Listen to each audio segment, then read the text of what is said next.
Y look back? എന്തിന് തിരിഞ്ഞ് നോക്കണം? നിങ്ങൾ ഡ്രൈവ് ചെയ്യുന്നവരാണോ? 2 വീലർ ആയിക്കോട്ടെ, 4 വീലർ ആയിക്കോട്ടെ, നിങ്ങൾ കണ്ടിന്യൂസ് ബാക്കിൽ തന്നെ നോക്കിക്കൊണ്ടിരുന്നാൽ എന്താ അവിടെ സംഭവിക്കുന്നത്? നിങ്ങളുടെ ഡിറക്ഷൻ നിങ്ങൾ ലൂസ് ചെയ്യാണ്, വഴി നിങ്ങൾ തെറ്റുകയാണ്. അങ്ങനെ തന്നെയാണ് കേട്ടോ ഡെയിലി ലൈഫിലും.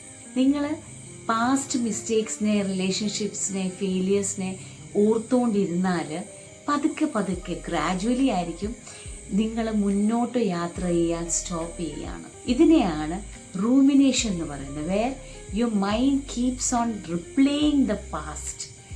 എന്നിട്ടത് പ്രസൻറ്റ് ഗ്രോത്തിനെ ബ്ലോക്ക് ചെയ്തുകൊണ്ടിരിക്കും. You can't move at all. You can't move ahead if your focus is stuck behind. നിങ്ങളുടെ ഫോക്കസ് പുറമോട്ട് തന്നെ നോക്കി ചിന്തകൾ വെച്ചിട്ട് സ്റ്റക്കായി നിൽക്കുകയാണെങ്കിൽ you can't move ahead. So പാസ്റ്റിൽ നിന്ന് നമ്മൾ പാഠങ്ങൾ എടുക്കുക, നല്ല കാര്യങ്ങൾ പഠിക്കുക, പക്ഷേ അവത്തിൽ ജീവിക്കാതിരിക്കുക. Shift your focus to what's next. Take one small step forward daily. എപ്പോഴും ഓർക്കുക, നിങ്ങൾ എവിടെയാണോ ഫോക്കസ് ചെയ്യുന്നത് അതാണ് ഡിസൈഡ് ചെയ്യുന്നത് നിങ്ങൾ എങ്ങോട്ടാണ് പോകാനിരിക്കുന്നത്.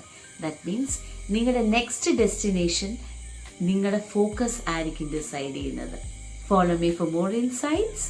God bless.